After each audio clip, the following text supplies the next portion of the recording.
So welcome everybody to another review as read. Today we'll be talking about Superman Birthright, Origins of the Man of Steel.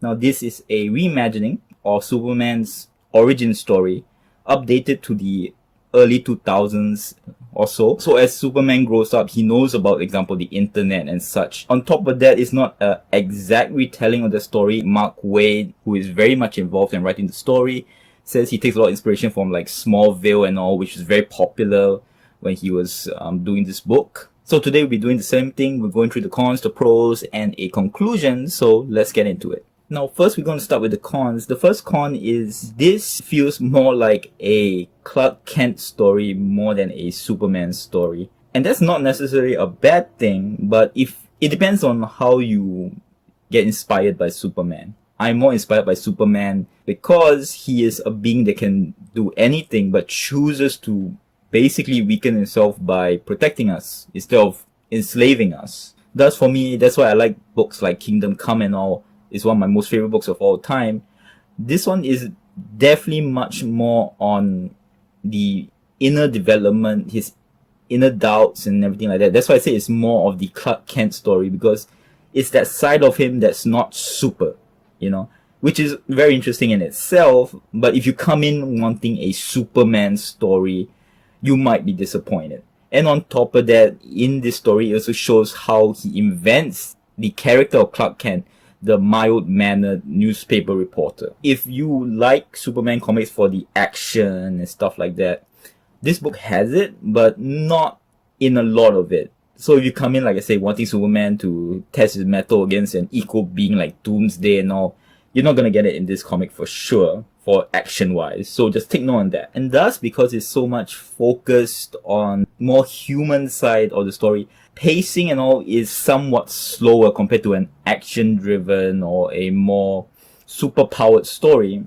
So a lot of it is him talking with Pa Kent, sitting in a barn and such. And thus, sometimes, unlike Kingdom Come and all, which makes you want to turn the page, this story doesn't draw you in to turn the page as much. But that is not saying that the story is not good, and that to me are the cons of the book. Now let's get into the pros of the book. This is the best origin story of Superman I've ever read. It is very, very consistent. There's very little plot holes, and I read in a way where I naturally just look for plot holes. And I gotta say, as I read through, I didn't really find one in this book. I'm sure if I look deep into it, I could find one, but the fact is, as I was reading it, it wasn't there.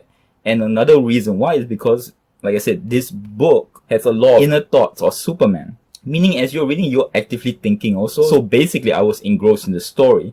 And as I was reading, everything makes sense, Like why Superman did something, why did another character go to this place or that place, it all makes sense. The other thing that is unique to this book, which is the compilation book, are the commentaries you get at the front and back of the book, which Mark Waid talks about how he reimagined the origin story of Superman. And it's really subtle things that really interesting, especially the ones at the right at the back of the book. To give you a few examples, as I was reading, it's like one of those things where it's so obvious after you read it, but once you're reading, you don't notice it, but it really adds to the story. One example, Mark Waid felt that Superman is supposed to represent more than just a family, that he is called the last son of Krypton for a reason. So instead, in the story of representing the S as a symbol for Superman's family, the Kryptonian family, he instead made the stylus as the symbol of all Krypton. Meaning that Superman, as the last son of Krypton, carries on that Kryptonian honor and innovation and such. You actually see that in the art and all that. Like I say, once you read it and you go back and look at certain panels or the drawings and such, it really comes out. It really is a lot more inspiring than him carrying the name of his family only. So it was a fantastic change. The other idea is this very interesting idea that unlike most superheroes, a lot of heroes start off as a normal person and they create this alter ego. Like from Bruce Wayne, he becomes Batman and such. In Superman's case, he's the other way around. He is a super person, a superhero creating a Clark Kent. And thus he has to learn to be human almost. He learned to be flawed. So it's again another very interesting take. And that whole process of how he becomes Clark Kent, to become unassuming, to become less of you basically, to do the greater good. And once you read about it in the commentary, it brings about the debate in your head, which is, again, a very nice thing for me. Because like I say, anything else that makes me think about Superman to become a better person is something that I like. The art is good. It does the job very well. It's a very different kind of art to compare to, for example, the more realistic Alex Ross or the older Superman, more super bodybuilding type and such. This art is very much does the job well. It gives very good expressions, especially smiles. He draws smiles excellent. And I like that they keep to this more brighter style in this book. Superman is all about the light. Batman's all about dark. Another thing about the book is all the side characters with new modern storytelling techniques and everything compared to the really original origin story of Superman and such, and the older comics. A lot of the characters are multi-dimensional.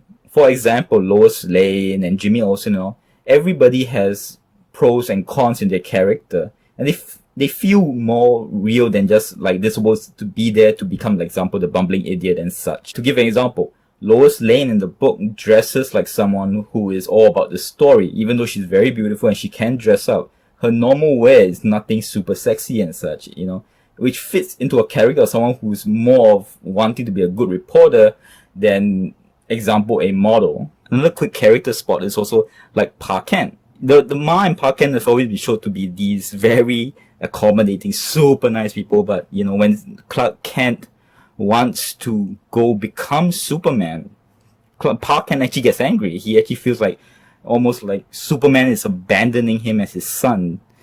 And that feels so real, because even the nicest people have their moments. Of course, he comes to understand later on. Everything just feels so right and real. And a person which really benefits from this is Lex Luthor.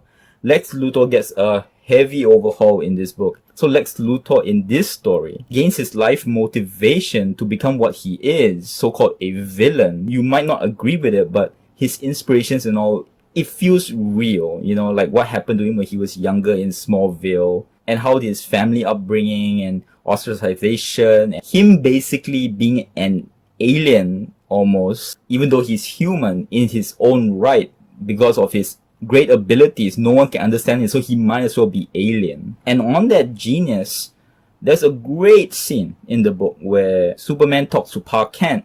And what happens is, as they're talking, they get on this topic of Lex being a genius. And Pa Kent says, you two boys basically were always really smart. By which Superman responded by saying, Pa, I read fast, but Lex is just a genius. I think that was my favorite scene in the whole comic. Because again, it's like one of those things you don't think of. It's really true. Superman is super because of his enhanced abilities. Lex achieved everything just by being human. And thus you can see how the character development is so good. And everybody seems to have a real reason for doing what they do, good or bad.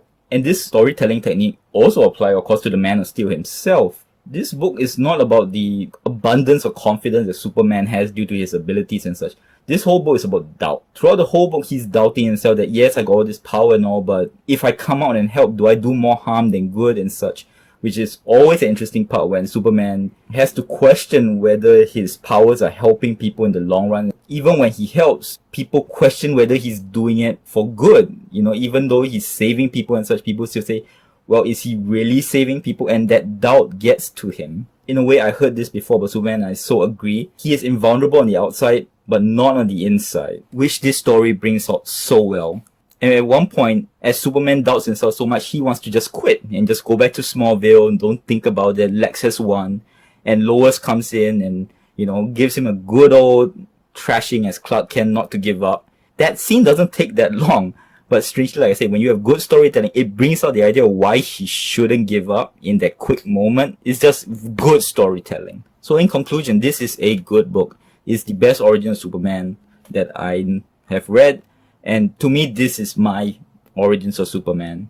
That's the best thing about comics, why I aspire to be like Superman, a fictional character, is because if I don't like an interpretation of Superman, like the new Man of Steel movies and all that, I can choose to not take it into canon and don't bother about it. And so I think that's a great recommendation for the book. But what I can say is it's not a great book. It's not like Kingdom Come and such. It affects you, but not in a massive punch. It comes over you like a refreshing breeze. So no regrets going all the way to get this book from a library that wasn't very close to me. It's a good read. I definitely recommend it. Just note that this is more of a pleasant stroll than a invigorating sprint of a book. So thank you very much. Till next week.